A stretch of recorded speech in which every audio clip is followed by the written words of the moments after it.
Hi, kids! Hi, Eric! Kamusta ba? Kasama mo po sila Ate Lian? Hindi. Nakasabay ko lang sila papunta rito. Siya nga pala, bakit ba late din kayo? Namili po kami ng gamit. Kasama po namin si Mama kanina.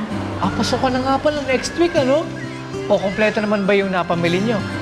Opo, school supplies lang naman po binili namin kasi may bagat uniform na po kami. Nagpabili na po ako ng bagong uniform kay Mama kasi hindi na po kasya yun sa akin eh. Buti pa kayo nakapamili na. Pero kung loloobin ng Diyos, this week naman kami mamimili nila ate. Wow, mukhang excited na kayo sa pasokan, ha? Teka, sino ba sa inyo ang lumipat na ng school? Ako po, Kuya Eric, grade 7 na po ako sa susunod na pasukan. Kaso baka mahirapan po kasi wala po akong kakilala. At bago po yung school na papasukan ko.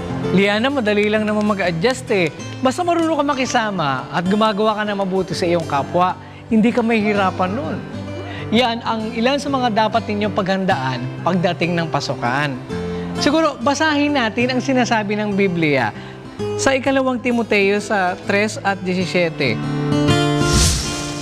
Upang ang tao ng Diyos ay maging sakdal, tinuro ang lubos sa lahat ng mga gawang mabuti.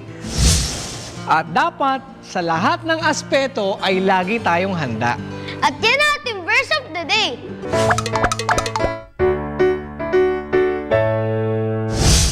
Kayo kids, ready na ba kayo sa pagpasok sa eskwelahan ngayong taong ito? Ano-anong mga paghahanda ang ginawa nyo?